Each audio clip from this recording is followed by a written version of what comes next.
If you found the problem, should you work on the solution? Stay tuned and find out. Welcome. Okay, here's the question. Serious? How are we dark horses? You know, the ones everyone is betting against, the ones they don't expect to win, place, or even show on the track, and they'll even laugh on us when we talk about trying. How do we show the world our greatness and triumph? Come on. Well, that's the question, and this podcast will give you the answers. This is The Dark Horse Entrepreneur. My name is Tracy Brinkman. And push it out. What is up? What is up? What is up, my dark horse friends and family? Welcome back to your weekly dose of lion or sheep learning. I'm your dark horse host, Tracy Brinkman, and you, well, that, my friends, is infinitely more important.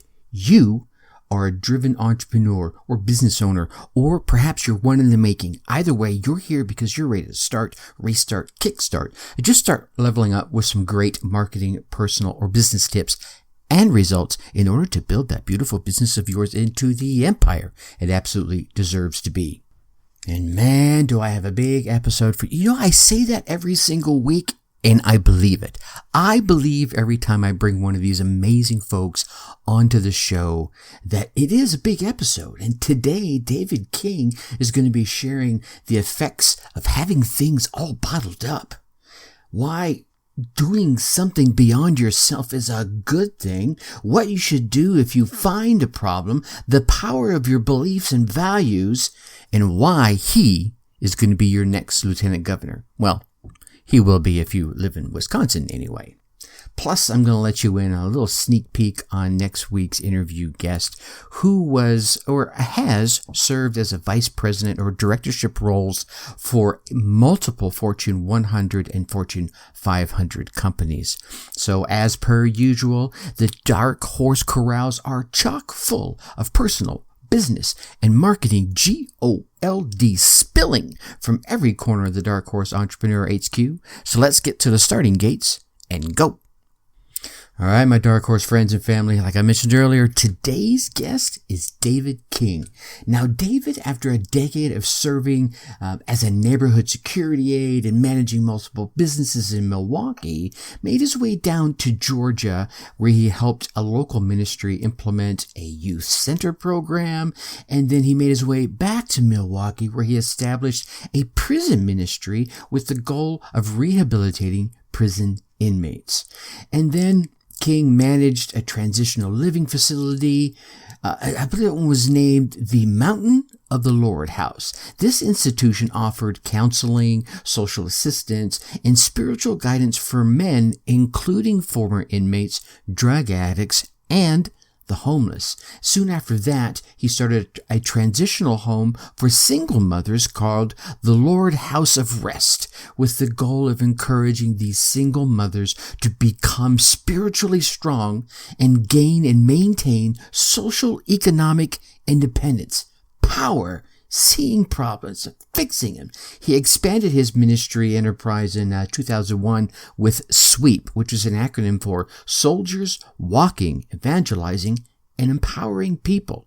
This was a community justice center which helped place individuals in employment and provided secured housing. These are all the things that so many people have been busting their buns getting the government to try and do. And this man was out there doing it himself. Now, I don't want to give all away the goodness here, but man, we have to hear this story. All right, Mr. King, man, so glad to have you here on the Dark Horse Entrepreneur. How you doing tonight? I'm doing great, and it's an honor to be here with you, sir. Oh, it's really my pleasure. I know I have seen you at a number of events here recently over the past few months. I think first time I saw you, we were at that 9/11 rally up here in Washington County, and you came over to the table, introduced yourself, and you were chatting with my wife and I about some of the things that you believe need to be happening in our great state, right? Yes, most definitely. You know, I want to hush my mouth here, and I want you to tell your story. Like I was just telling you, that good, the bad, the ugly, everything that kind of brought you to where you are today, and and then why you're doing what you're doing, which in this case is running for lieutenant governor. Okay. Well, I'm gonna start the story off this way. From the age of 9 to 11, I was being molested by 4 different men, and nobody knew about it. It was bottled up inside of me for over 21 years. Wow. And so by it being bottled up, it started to just try to come out. And when it was trying to come out, I tried to suppress it with drugs and everything. And I didn't want to have to address it and deal with it. And it got to a point where it looked like I destroyed my life totally. Mm-hmm. So on January 4th, 1992, I was standing on a bridge downtown Milwaukee getting ready to jump. Oh. I don't know how to swim, so it would have been easy for me. But when I looked down to jump, all I saw was my daughter's faces. I didn't see no water. I just saw my daughter's faces. And out of nowhere, in the middle of the night, a bus came. And the bus picked me up. And I got on the bus and I turned myself into the mental hospital. I said I wasn't, I'm not safe right now because I want to do some things to myself. And because it was volunteer, I didn't have to stay long, but I ended up there and got out the mental hospital. I was a cook at the time out in Brookfield. I was a cook for Applebee's, and I was about to hit one of the wildest parties of my life. And I mean, wow, you know, back in 90s, those some wild parties. And oh, yeah. So I was about to hit a wild party. I mean, I ended up marketing myself with the waitress at the job, and saying, when we get to this party, girl, once you go black, you never go back. And I mean, it was going to be drinking, drugs, and sex. That's the kind of party it was going to be. All right. And I go home to try to get ready for the party, and my car wouldn't start.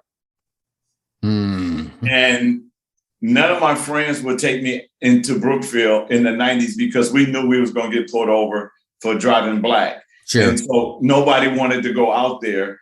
The Yellow Cab company told me they're not taking me out that far. They wasn't going to take me out there.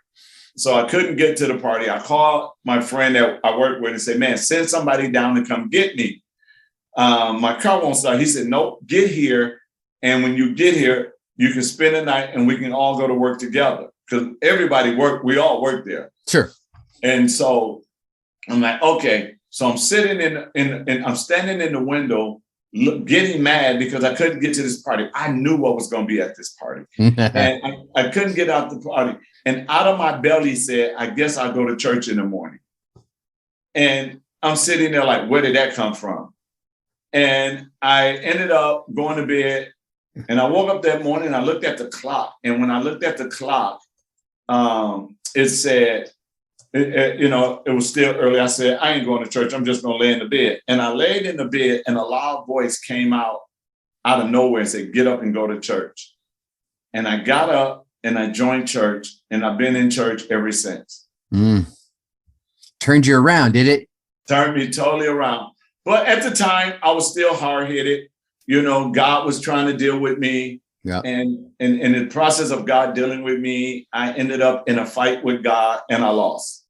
And so it's funny how we try to tell God what we ain't going to do. And he says, oh, okay, I'll just show you what you're going to do.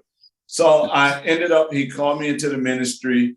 I ended up spending 3 years in Georgia, learning ministry and everything. And then I came back to Milwaukee. I went to Georgia in 93 and I came back in 96.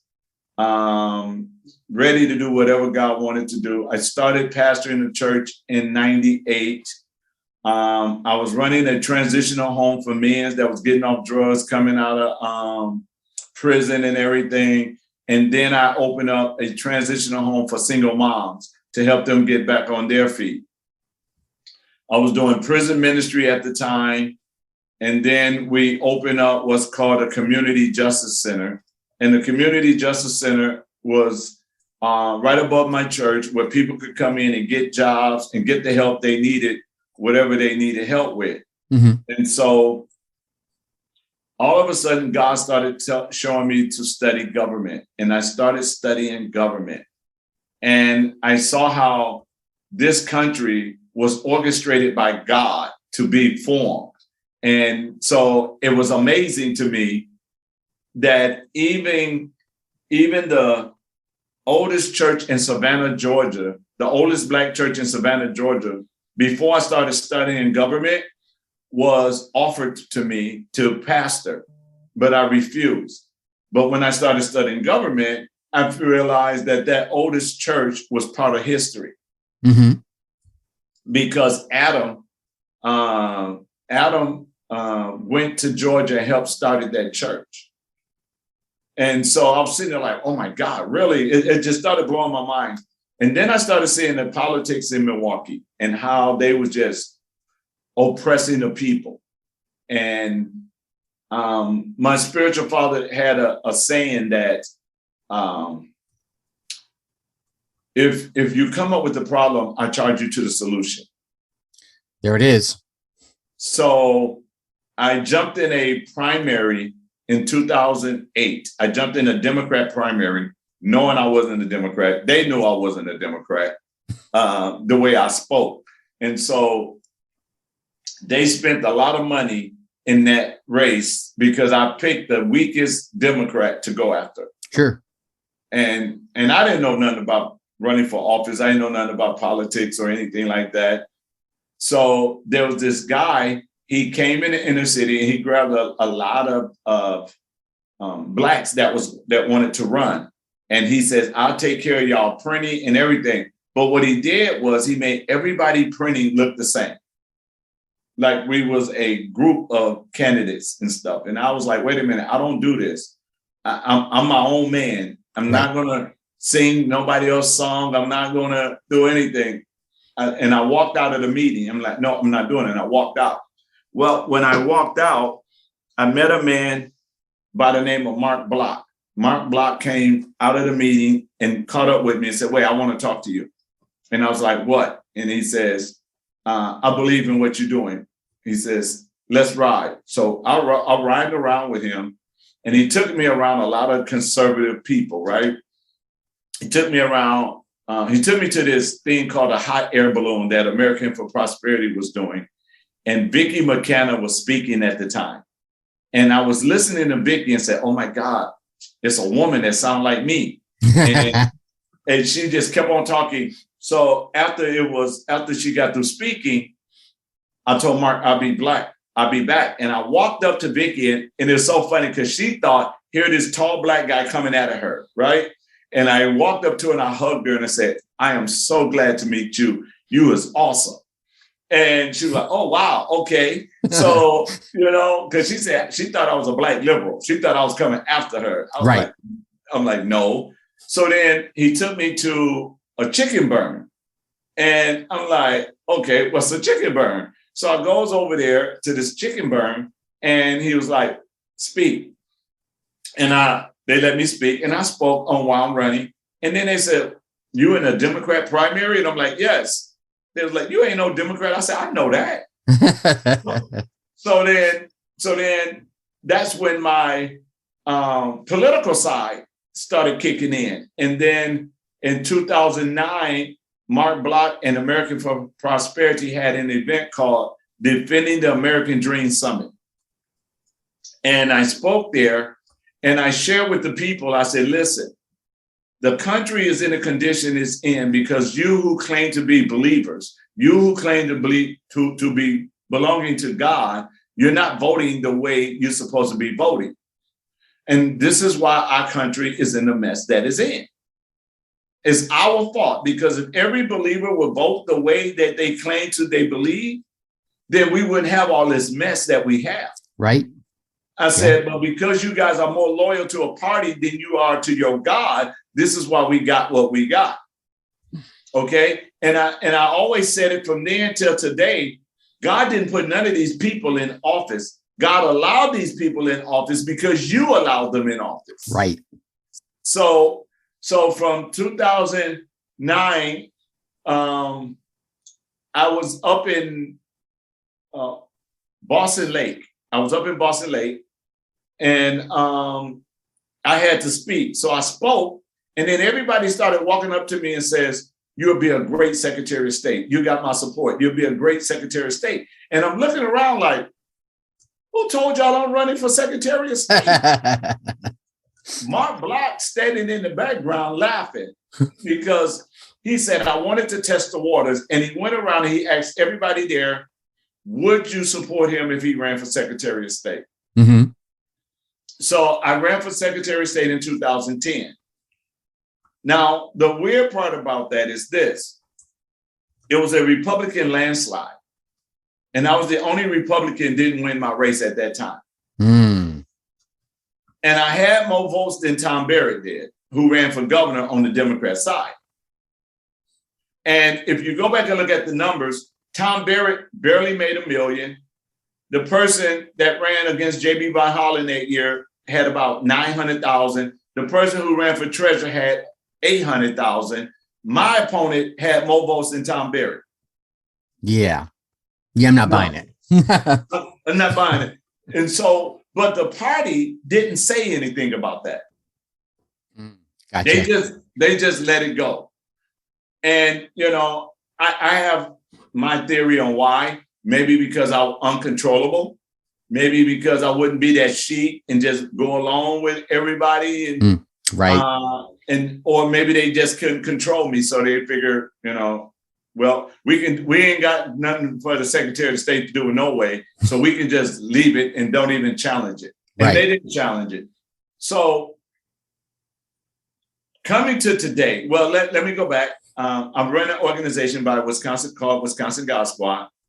And in Wisconsin God Squad, we help thousands of people in the city of Milwaukee get jobs. At one time, we transported 450 a day to work without even touching any government money. Nice. So we did that. We had a division that dealt with the youth. And on Friday nights, we would have what we call Friday night gospel hip hop. And we would let the young people come in and listen to gospel rappers. Then we'll cut off the rapping and we'll deliver a sermon message to them, offer Christ to them, and then we'll let them close out with gospel rap. Nice. And then we had an evangelistic tool that we used to use called the Midnight Raid, where we would walk the streets from midnight to 3 o'clock in the morning sharing the gospel of Christ.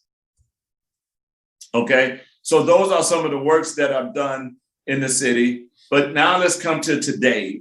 I look at everything that's going on. I look at, you got people fighting for their medical freedom, stopping the mandates, the shutdown that happened in 2020, parents and their rights with the schools and all this transgender stuff where boys are putting on skirts and going in the girls' bathroom and raping some of the girls in those bathrooms. There it is.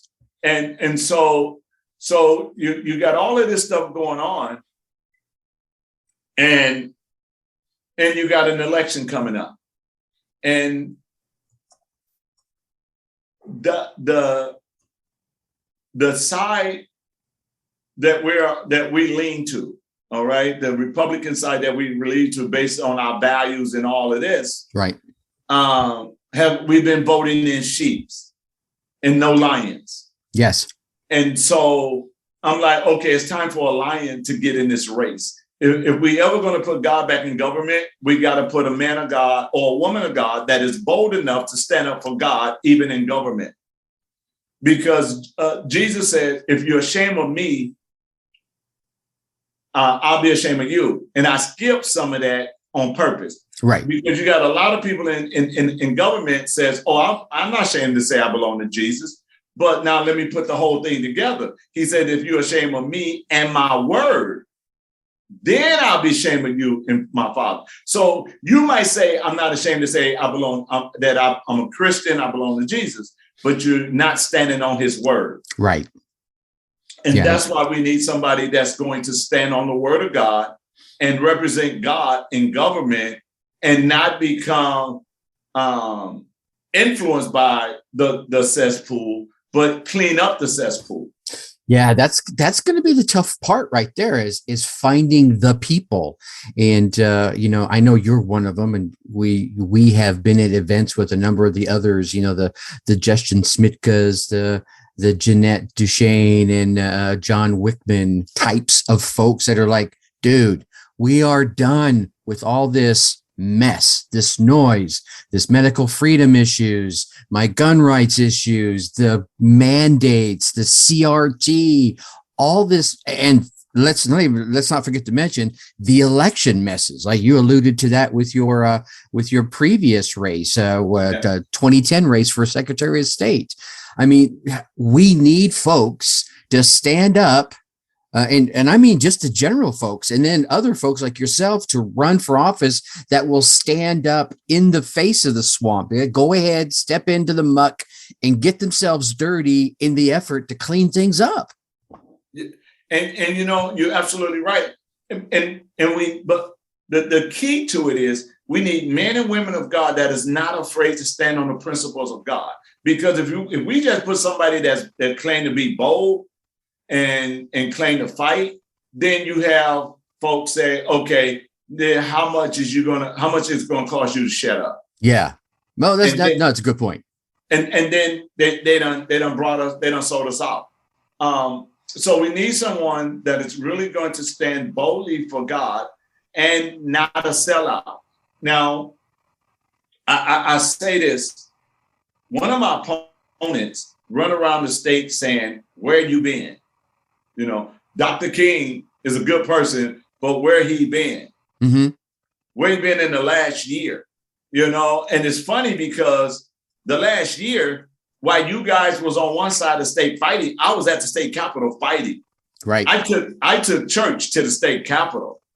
You're now listening to the Dark Horse Entrepreneur Podcast. I let them know you're not shutting us down. You're not muzzling us. We're not wearing the masses. We're not doing 6 feet. We belong to God. So we answer to God.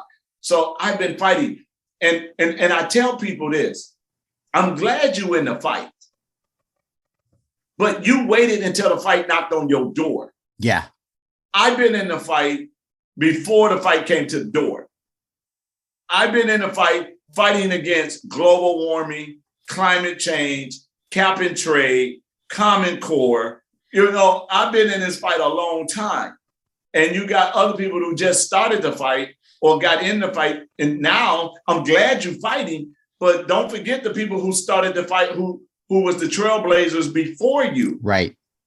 And that's sometimes people forget, I don't want nobody telling me what they're going to do and they just started. I need somebody who's seasoned, who understand the fight and really going to go in and fight.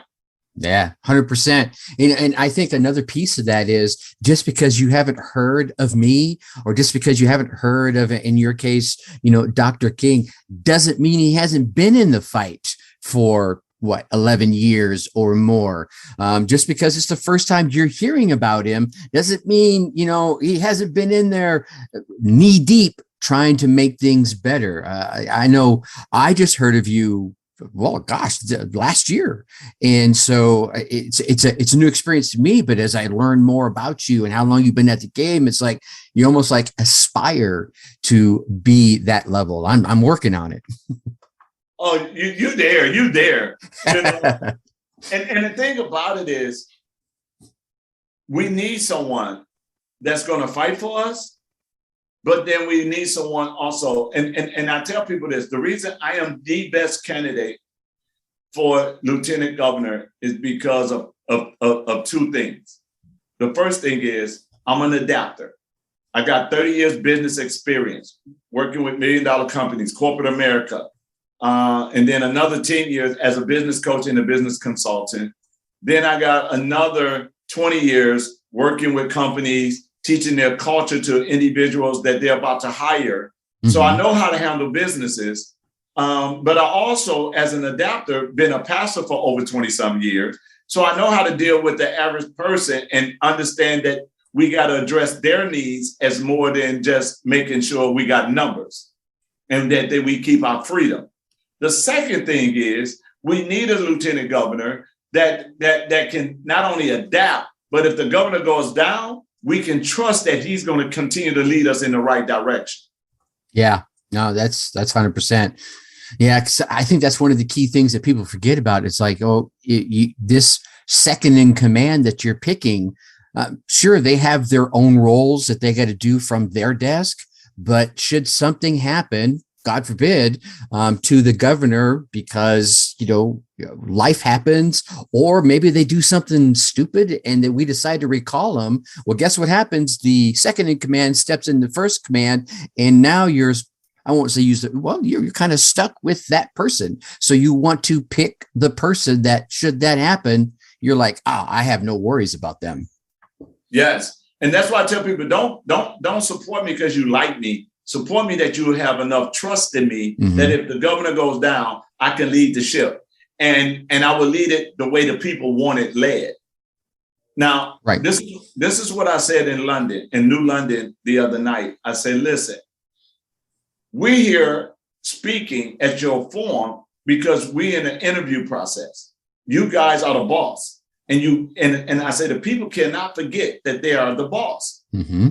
So we are interviewing from you guys, and you need to understand qualification. You need to understand all of our qualifications. And I say it all the time. You guys voted in a Republican and you went to Disney World. And when you went to Disney World, they made all kinds of laws against you. That's why you're fighting for medical freedom. That's why you're fighting for parents' rights again. That's why you're fighting to get certain books out of the school system. That's why you're fighting. Why? Because of the fact that you put a person in office, but you didn't check their character to see if they belong to God. And if they really belong to God, they will always stand out and not stand in the crowd. They'll be away from the crowd. I tell people all the time, I'm like a salmon. I swim upstream. I don't swim downstream. I like that. And I think to add on to that, I think one of the things that a lot of folks have done, I think it's starting to shift now. And I know I'm guilty of this, so I have no problem admitting this, is that I'd vote a person in and then stop following up, expecting them to do their job that I voted them in place to do. And shame on me for letting that happen, right? Because I, as the voter, they're supposed to be representing me. If I don't go to call their office, send them letters, send them emails saying, look, dude, this is not what I voted you in to do. This is what I'm looking for. And I have the people behind me saying the same thing. Well, then shame on me for letting that happen. It kind of loops back to what you were saying earlier. You voted in the D or the R, or the I, whatever letter that you stand next to, and then you just went to Disneyland, right? Right. And I say it all the time. I say, listen. And another reason I got in this race because I'm sick of the song and dance. The Democrats said it when Walker was in office. They come in Milwaukee and they told the people, oh, we would have did anything for you, but Walker stopped it. We couldn't do nothing. Mm-hmm. Right? The Republicans said, oh, we were trying to bring all these legislations up, but Evers vetoed it. Mm-hmm. So my question is, why didn't y'all call a press conference? Why didn't y'all call the Patriots? Because, people love the rally. Yep. Why didn't y'all do any of that? Because as a sheep, you was told to keep your head down and just let's keep moving forward. Right. And then we focus on the next election. See, my thing is, I was always taught as a preacher, if you belong to God and the door is open for you to go into a church and preach, give them what God says. And if you give them what God says, then if they really want God, then you'll be invited back. If they don't want God, you're not going to be invited back. So give them your best right then and there. Right. So I take that same philosophy once I become lieutenant governor, because I am your next lieutenant governor. There it is. I like that. Once I become your lieutenant governor, I'm going to give my best shot. But I always tell people, when I start this fight and I look back, I expect to see y'all right there behind me, letting the people know that we're here to make sure you guys taking care of us, that you're getting rid of Common Core and CRT, that you're getting rid of all the mandates, that you challenge these companies to stop the mandates or leave our state and invite the church, the companies in that is not forcing anybody to mandate so we can get our economy going again. There it is. And we have to be the bully of this. We have to make sure, and I don't want to say the bully, we just got to stand up, and we got to make sure that they do what they say they do. And I don't care what side it is. If you're going against the people, you're going against me. So I'm there to represent the people of Wisconsin. There it is. And I think you kind of leaked into something right there where it's like, you don't want to say bully. I think one of the things I was thinking of earlier today was and I'll say we as a people, I know it's not me personally, but I know as a people, it seems like we have gotten to the point where we get so offended so easily, right? It's like, oh, well, you called me a honky. Well, so what? Who freaking cares? I'm a white boy. 100%. I'm fine. I can move on with my day and just ignore you. But it seems like every time someone says something, especially in the political arena, oh, you've offended some people. And then they start canceling somebody, right? So if I offend somebody, I get canceled. How do we fix that? Well, here's the thing. I tell people this, can't nobody counsel me. And the reason they can't counsel me, because none of them called me. God called me. There it is. And so when I stand on the word of God, the word of God said this in Genesis chapter 12. I take Genesis chapter 12 very serious to my life because I am a seed of Abraham. So I take what God told Abraham to my life as well, right? So God, and this is how it says it in the Amplified Version. Check this out. You're going to love this. He says, and I will make of David a great nation. And I will bless David with abundant increase of favor. And I will make David's name famous and distinguished. And David shall be a blessing, dispensing goods to others. And I'm going to bless those that bless David, that prefer prosperity or happiness upon David. But I'm going to curse him who curse or use insolent language towards David. And in David shall all the kindreds and the family of the earth be blessed. And by David they shall bless themselves. So what God is telling me, go do what I told you and don't worry about people. There it is. That's how easy it is. Yeah, that's how, don't worry about people. And see, all our lives, the Bible says, when the righteous in office, the people rejoice. But when the wicked is in office, the people mourn. We mourn so long that I want to experience what happens when the righteous is in office. Right. Let's get in there and rejoice some, right? Yes. So when we look at, at everything that's coming on, yeah, we got people in their emotions right now, and they are running for office, and it's good that they're running, because I tell people all the time, this is preseason. Anybody can walk up, do a walk-in and say, let me try to make the team. So, but the thing about it is, when your emotions come down, right? The Bible says where there's no vision, the people perish. So when your emotions come down and all you want to do is be voted in and you have no vision for the people, then our people perish. Yeah. So we have to have people that have a vision.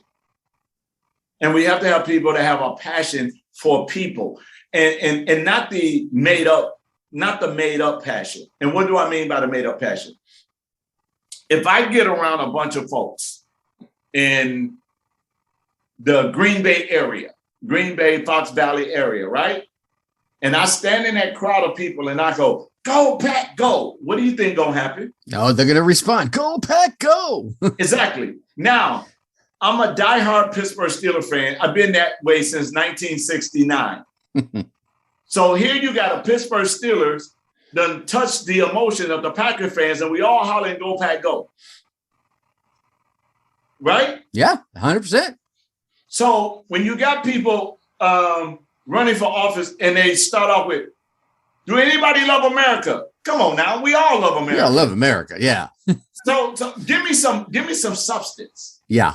Don't play with my emotions. Give me some substance. Give me something that I can look forward to after this election, that I know something is getting ready to happen because of the person we put in office. Right. We don't want you in office because you say, "Oh, we just need to change the guard." Yeah, we need a better governor. Yeah, we need to fire Tony Evers. We all know that he's given us piss poor performance. We know this, but just to give you somebody that got an aura doesn't mean they're gonna give you what you really want. Right. Because both sides, both clubs that I like to call them, both clubs have their agenda. They don't have the people agenda. They have their agenda. And if we as the people would slow down for a minute and say, wait a minute, they don't have our agenda at heart.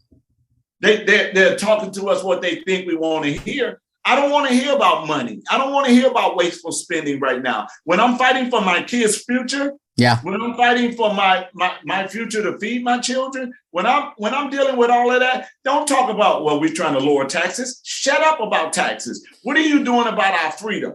Yes. Yeah. There it is right there.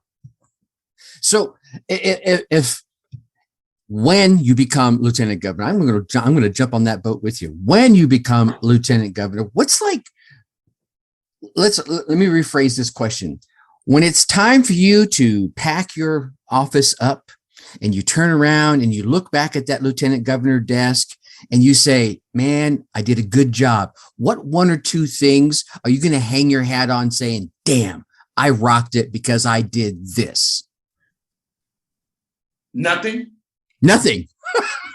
I'm just going to say, to God be the glory. Fair enough. And the first thing that I'm going to do, once I pack my office, I'm going to call a press conference, and I'm going to ask everybody in the state of Wisconsin to go on a 3-day fast with me. And after the third day, I'm going to ask everybody to meet us at the Capitol for prayer.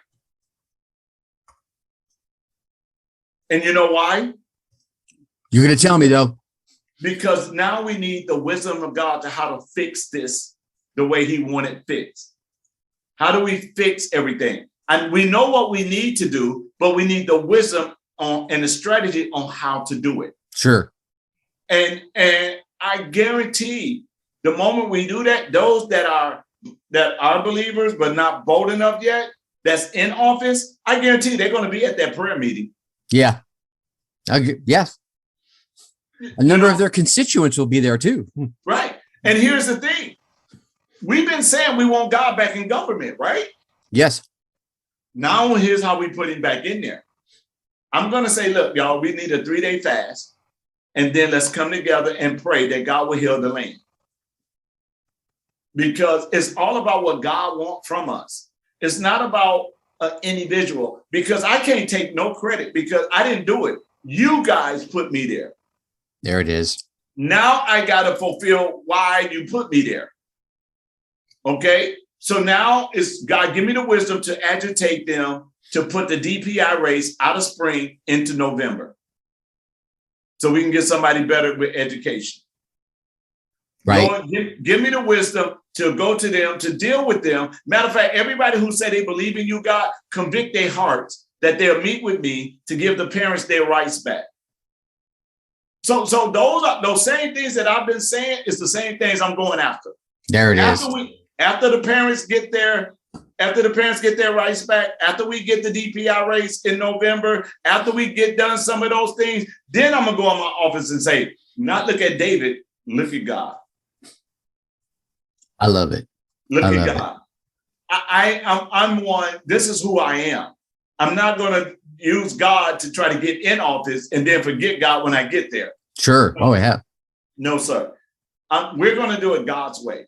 There it is. Well, that's how the country became what it was in the first place, was through all those men of God channeling that into the Declaration of Independence, the Bill of Rights, and so forth and so on. We have just, I think, so many that are sitting in those seats of power have, like you were mentioning earlier, have drifted or got too bogged down in the swamp. And I think you're right. We need to get more true believers back in those chairs so that God can start being heard once again. Mm-hmm. Yes. And this is what we're missing. This is literally what we're missing. When there's no God, there's nothing but chaos. What do we have? Nothing but chaos. Because the Bible says God is not the author of confusion. And we got confusion, we got division, we got hate, we got everything that God is not. Yeah, too true. We don't have no unity. We don't have no, since I've been out here from 13 years ago, 14, 15 years ago, I've been called every name. I don't think there's another name they can call me I haven't been called. I've been called a white nigga. I've been called it all. So, man. So, but I grew up in a house with 6 brothers. So I've been called everything in the house. So when I go outside, it doesn't affect me. Sure. What they say about me. So, you know, when you grow up in a house with 6 boys and you're competing, you're fighting one another in the house, but when you leave the house, you're unified and you're all together, and you know, but you get built from the house, you know. And so I was built in the house of God. So being built, when I go to the state capitol, I'm just going to pour out what was built inside of me. There it is. Nice. And this is why I am your next lieutenant governor. There it is. That's got to be the title of this episode, I think, right? Yes. So, David, man, I appreciate you coming on and hanging out with us. I want to be mindful of your time. I can imagine you have a number of balls that you're juggling. If folks want to learn more about David King, maybe your ministry, you have things going on in Milwaukee now, or just want to learn more about you and your lieutenant governor race, where do we want to send them to? We can send them to king4forwi.com. Okay. They can go to my Facebook page, David D. King. They can go to the campaign page. It's called King for Wisconsin Lieutenant Governor. They can call me at 414-676-0842. 414-676-0842. And that's my personal number. That is not a campaign number. That is my personal number. So they can call me there, and then we can talk. And I'm willing to answer any questions that anybody got. All right. There you have it, my Dark Horse friends and family, Dr. David King. Now, sadly, hopefully, as you could tell, or not hopefully, but as you could tell, we got cut off right at the end of our chat. Thank you, technology. But luckily, Dr. King had shared his story and all his amazing insights and thoughts. What thoughts resonated with you? Let me share a few that I picked up on, and I want to make sure get called out. Thought number 1, stop bottling it up. Way back in January 4th of 1992, Dr. King, as you heard, found himself on that bridge here in Milwaukee, ready to jump. A whole host of things had led him to that moment, but you did hear him talk about bottling those things up that happened to him in his youth. Things that he should not have been subjected to, but was. These things that he tried to suppress rather than address the resulting feelings. They led him down a path of drugs, etc. He even got to the point where he felt like he had destroyed his life. Now, luckily, Dr. King looked down and he was filled with the imagery of his daughter's faces. Now, as a result, he took actions that got him the help that he realized he needed. So here's my question for you. Are you nearing the jump point? Are you at the jump point? If so, my friend, please, right now, if you're driving, pull over and reach out and get the help you need. Whatever help means for you in this moment. But here's a more poignant question I want to address. How can we address this long before it gets to the jump point? I mean, this is not an unfamiliar story. We've heard this from guests in the past. Remember Tiffany way back in episode 4. Here we are. It's episode 281. We're still hearing the same thing. Remember Tiffany talking about back in episode 4 that she was going to step in front of that bus? Huh? I think, and I've been guilty of this, that one of the factors in this road to potential destruction is that we spend too much time trying to see ourselves through other people's eyes. I mean, really? Who gives a shit? And often, more often than not, those people we're trying to see ourselves through their eyes, they're not giving us 1/100th of the thoughts that we think they are. We give up as a result of truly being ourselves. embracing our uniqueness, even our weirdness, you might say, right? So, are you truly being you, dealing with your shit? Or are you spending your time trying to see yourself through other people's eyes and heading down that road of bottling up? I want to chat more about this in episode 282, seeing yourself through your eyes, not theirs. Thought number 2, doing something beyond you. Now, Dr. King didn't call this one out directly, but I want to make sure it does not fly under the radar, because you will notice that Dr. King, as he was sharing his troubled part of his story, it was all focused on him. And what I mean here was he was focused on himself, the drugs, the parties, and the ladies that were going to be at the parties. Yes, this was just one story he was sharing, but let's be honest. When we tell a particular story about a period in our life, isn't it pretty much indicative of all the things we were going through during that time overall? During that particular time, Dr. King's vision for his life was probably pretty self-centered around the pleasures he could enjoy. But here's what I think he found. And I know it's something I found, even though we found it via different paths, the truth is still the same. Sometimes you have to ditch your current vision in order to find your true calling. Sometimes the very vision that you're clinging onto with dear life is the very thing that's keeping you from finding your calling. I want to share with you some clues to help let you know if you need to ditch or at least shift your vision so that you can find your true calling. Is in episode 283. Is your vision hiding your calling? Thought number 3. If you come up with the problem, I charge you to the solution. This is something Dr. King's mentor told him, and clearly has taken it to heart with all the amazing work he has done in his ministries, in his businesses, and now his run for lieutenant governor here in Wisconsin. So let me ask you, are you sitting there whining, bitching, moaning, groaning about your problems, not offering or even researching any solutions? I'm going to imagine if you're still listening 30 plus minutes into a podcast like this, the answer is going to be no. But just in case the answer is yes, let me leave you with this. You, my friend, are responsible for you, your world, your life, your relationships, your business, your work, your health, mental, physical, or otherwise. So the longer that you keep looking to someone else to come to your aid and fix whatever it is that is ailing you, then, my friend, it's something that's going to keep you waiting much longer than you would like to.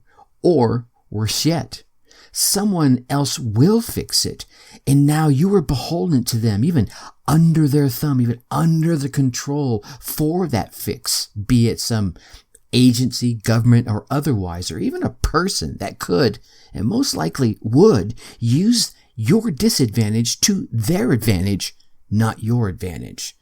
If you see the problem, figure out a damn solution and start working towards it. You, not your boss, not your assemblyman, not your governor, not your lieutenant governor David King, not even your president. No, you. And thought number 4, be loyal to yourself and your beliefs. Stop being loyal to some random group or party or location or business that does not align with who you are as a person. And maybe at some time they did align, and that's why you became a part of that business or group or location or whatever it is or person. But now they're not.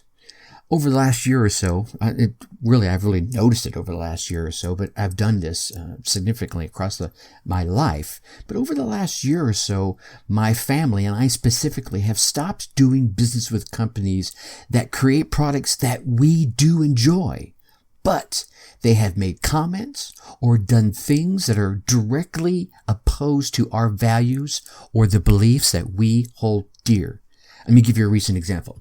I love a certain cereal that's known for its cinnamon crunchy squares.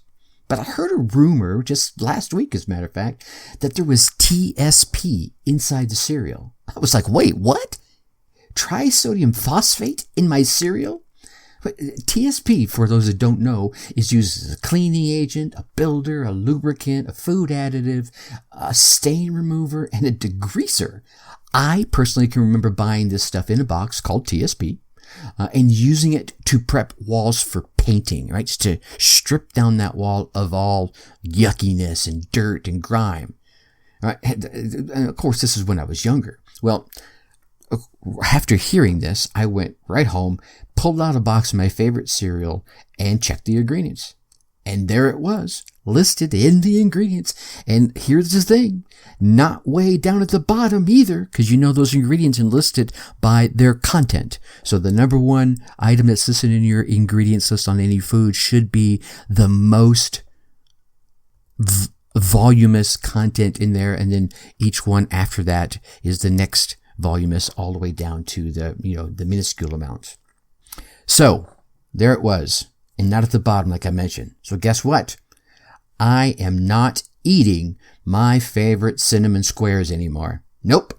Here's the thing. One of my values, I'm not a fan of putting those type of chemicals in my body anymore. That is a value I hold dear. So rather than chipping away at my values just to enjoy a yummy treat, well, if I'm honest, my wife, right, found an alternative, which I started eating this very morning. See, here's the thing. If you hold your values and your beliefs true, yeah, you're going to have to give up something here or there, or not do something here or there. But you will know and feel so good about who you are that those things will be like those fallen leaves in fall time, right? That are quickly blown into your past. All right. What inspiring ideas, tips, or thoughts resonated with you today? Whatever they were, take some time as soon as possible. Right now is a really good time if you can do it safely, and write them down. Then put them into action. Get out there, run your race, get your results, and then come let me hear about them. Yeah, seriously. Email me, Tracy@darkhorseschooling.com, and share the tips or ideas that you came away with, how you put them into action, and what results you gained from them. Heck, probably even bring you on the show and let you share your story.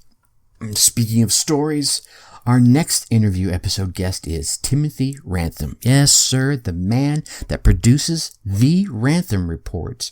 Now, Timothy is a former executive business management consultant who has served in vice president and directorship roles for multiple Fortune 100 and Fortune 500 companies that specialized in manufacturing, technology, finance, education, supply chain service and delivery, as well as call center operations. And right now, he is the tip of the spear here in Wisconsin on a hot topic that every single one of us worldwide, let alone in the United States, are going to hear about.